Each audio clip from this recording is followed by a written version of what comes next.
प्रकरण 3 द्विशरीरी संत। पिताजी, यदि मैं बिना किसी दबाव के घर लौटने का वचन दूं तो क्या दर्शन यात्रा के लिए बनारस जा सकता हूं? मेरे यात्रा प्रेम में पिताजी शायद ही कभी बाधा बनते थे। मेरी किशोरावस्था में भी अनेक शहरों और तीर्थ स्थलों की यात्रा करने की अनुमति वे मुझे दे देते थे। साधारणतया मेरे साथ मेरे एक या अधिक मित्र होते। पिताजी द्वारा प्रदत्त प्रथम श्रेणी के पासों पर हम लोग आराम पूर्वक यात्रा करते। हमारे परिवार के खानाबदोश लोगों के लिए पिताजी का रेलवे अधिकारी का पद पूर्णतः संतोषप्रद था। पिताजी ने मेरे अनुरोध पर यथोचित विचार करने का वचन दिया। दूसरे दिन मुझे अपने पास बुलाकर उन्होंने बरेली से बनारस जाने आने का एक पास, 1 रुपए के कुछ नोट और 2 पत्र देते हुए कहा, मुझे बनारस के अपने मित्र केदारनाथ बाबू को एक कार्य के विषय में कुछ प्रस्ताव भेजना है।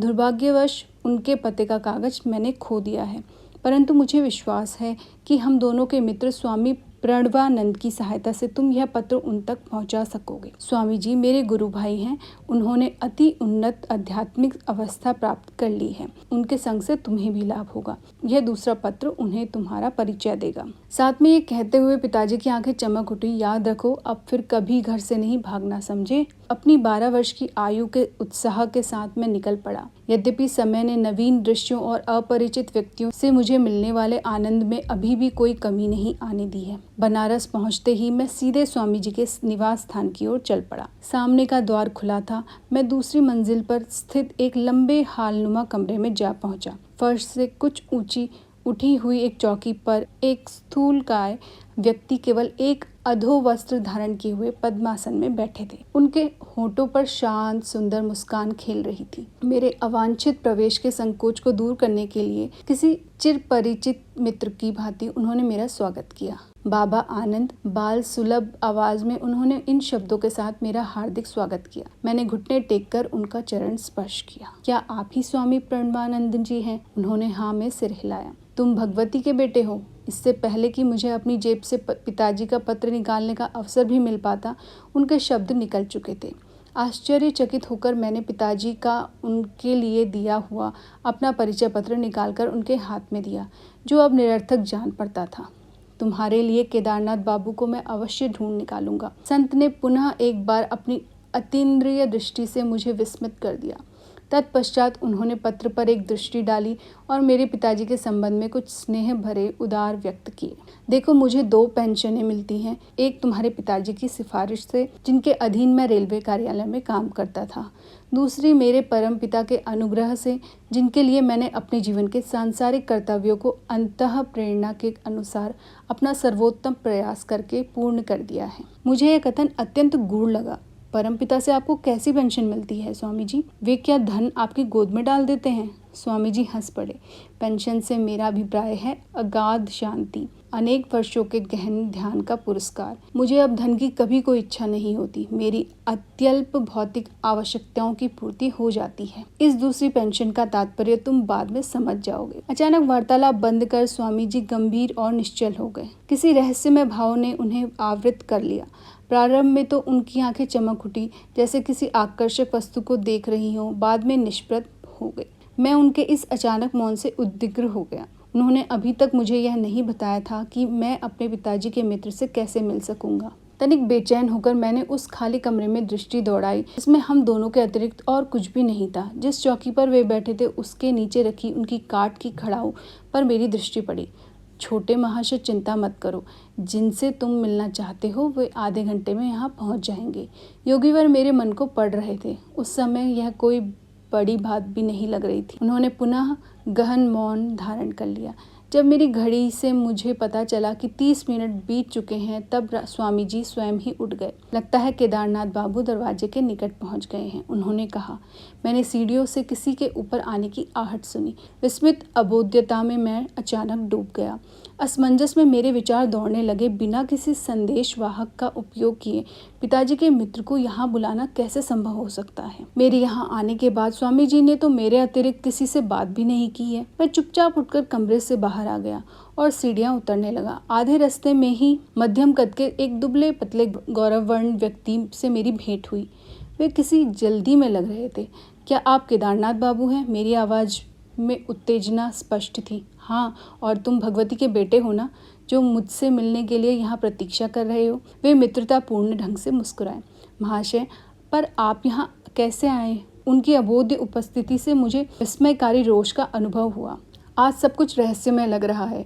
1 घंटे से भी कम समय पहले मैंने गंगा स्नान समाप्त किया ही था कि स्वामी प्रणवानंद जी मेरे पास पहुंच गए। मैं सोच भी नहीं सकता कि उन्हें कैसे पता चला कि मैं उस समय वहां था। भगवती का बेटा मेरे घर में तुम्हारी प्रतीक्षा कर रहा है, उन्होंने कहा। क्या तुम मेरे साथ चलोगे? मैं खुशी से तैयार हुआ। हम लोग हाथ में हाथ डालकर चलने लगे, किंतु खड़ाऊ पहनने के बावजूद भी स्वामी जी आश्चर्यजनक ढंग से मुझे पीछे छोड़कर आगे निकल गए, हालांकि मैं ये मजबूत जूते पहने हुए था। फिर प्रणवानंद जी ने अकस्मात रुककर मुझसे पूछा, मेरे घर पहुंचने में तुम्हें कितना समय लगेगा? लगभग आधा घंटा। मुझे अभी कुछ और काम है। उन्होंने एक रहस्यमय दृष्टि मुझ पर डाली। अब मुझे तुम्हें पीछे छोड़कर जाना होगा। तुम सीधे मेरे घर पहुंच जाओ, जहां मैं और भगवती का बेटा तुम्हारी प्रतीक्षा कर रहे होंगे। मैं उनसे कुछ कह सकूं इससे पहले ही वे तेजी से मेरे पास से निकल गए और भीड़ में अदृश्य हो गए। मैं जितना तेज चल सकता था उतना तेज चलकर यहाँ पहुंचा। केदारनाथ बाबू के इस कथन से मैं और भी हतबुद्धि हो गया। मैंने उनसे पूछा कि वे स्वामी जी को कब से जानते हैं? पिछले वर्ष तो हमारी कुछ मुलाकातें हुई थी, पर हाल में कभी भेंट नहीं हुई। आज पुनः स्नान घाट पर उनसे मिलकर मुझे बहुत खुशी हुई। मुझे अपने कानों पर विश्वास नहीं हो रहा है। मेरा दिमाग तो नहीं फिर रहा है। क्या आप उनसे मन दृष्टि में मिले थे या वास्तव में देखा था, उनके हाथ का स्पर्श किया था और उनके पदचाप सुनी थी? तुम कहना क्या चाहते हो? गुस्से से उनका चेहरा तमतमा गया। मैं तुमसे झूठ नहीं बोल रहा हूँ। क्या तुम यह नहीं समझ पा रहे हो कि केवल स्वामी जी के द्वारा ही तो मुझे यह पता चल सकता था कि तुम यहाँ मेरी प्रतीक्षा कर रहे हो? पर यह देखिए, मैं 1 घंटे पहले यहाँ आया और तब से अब तक स्वामी प्रणवानंद जी एक क्षण के लिए भी मेरी दृष्टि से ओझल नहीं हुए। मैंने सारी कहानी उन्हें सुना दी और स्वामी जी और मेरे बीच का वार्तालाप भी उनके सामने दोहरा दिया। उनकी आंखें फैल गई।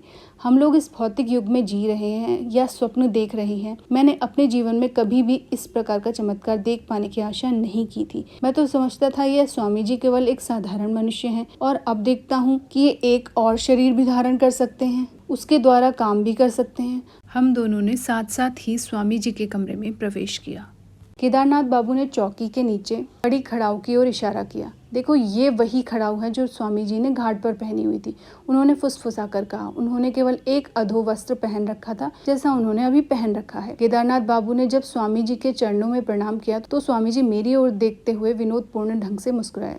तुम इस सब से इतने स्तंभित क्यों हो? दृश्य जगत की सूक्ष्म एकता सच्चे योगियों से छिपी नहीं रहती। मैं सुदूर कोलकाता में रहने वाले अपने शिष्यों के सामने क्षण भर में प्रकट होकर उनसे वार्तालाप कर सकता हूँ। वे भी इस प्रकार स्थूल जगत की प्रत्येक बाधा को अपनी इच्छा अनुसार पार कर सकते हैं। शायद मेरे बाल हृदय में आध्यात्मिक उत्साह जगाने के उद्देश्य से ही स्वामी जी अपने दूर श्रवण और दूरदर्शन के योग बल के बारे में कुछ बताने के लिए राजी हुए, परंतु उत्साह के बदले मुझे विस्मय युक्त भय का अनुभव हुआ। चूंकि मेरी ईश्वर खोज एक विशिष्ट गुरु श्री युक्तेश्वर जी के मार्गदर्शन में ही होनी तय थी, जिनसे मैं अभी मिला भी नहीं था। अतः प्रणवानंद जी को अपना गुरु मानने की कोई प्रवृत्ति मेरे मन में नहीं उठी। मैंने यह सोचते हुए उनकी ओर सशंकित मन से देखा कि मेरे सामने बैठे हुए वे स्वयं ही थे या उनका प्रतिरूप था। स्वामी जी ने मेरी ओर आत्मज्ञानोदय कराने वाली दृष्टि से देखते हुए तथा अपने गुरु महाराज के विषय में कुछ प्रेरणादायक बताते हुए मेरी अशांति दूर करने की चेष्टा की। जितने योगियों को मैं जानता हूँ, उन सब में लाहिड़ी महाशय सबसे महान योगी थे।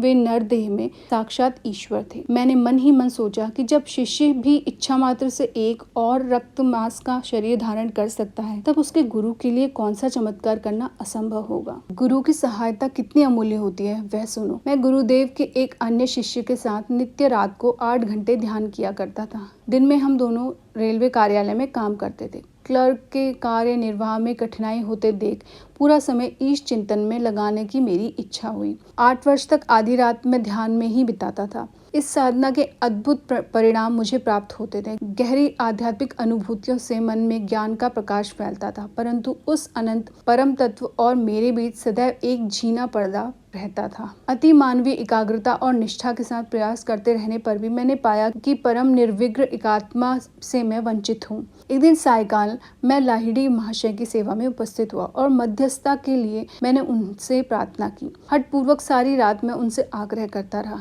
करुणा सागर गुरुदेव, मेरी आत्मा इतनी तड़प रही है कि मैं उस प्राण प्रिय परम प्रेमी के प्रत्यक्ष दर्शन बिना अब और जीवित नहीं रह सकता। तो मैं क्या कर सकता हूँ? तुम्हें अधिक गहराई से ध्यान करना पड़ेगा। मैं आपसे प्रार्थना करता हूँ, हे प्रभु मेरे स्वामी, मैं आपको अपने समक्ष इस भौतिक शरीर में प्रकट देख रहा हूँ। मुझे आशीर्वाद दीजिए कि आपके अनंत स्वरूप में मैं आपके दर्शन कर सकूं। लाहिड़ी महाशय ने आशीर्वाद मुद्रा में हाथ उठाते हुए कहा, तुम अब जाकर ध्यान करो। मैंने तुम्हारे लिए ब्रह्मा से प्रार्थना कर दी है। अपरिमित आनंद से उल्लासित होकर मैं घर लौटा।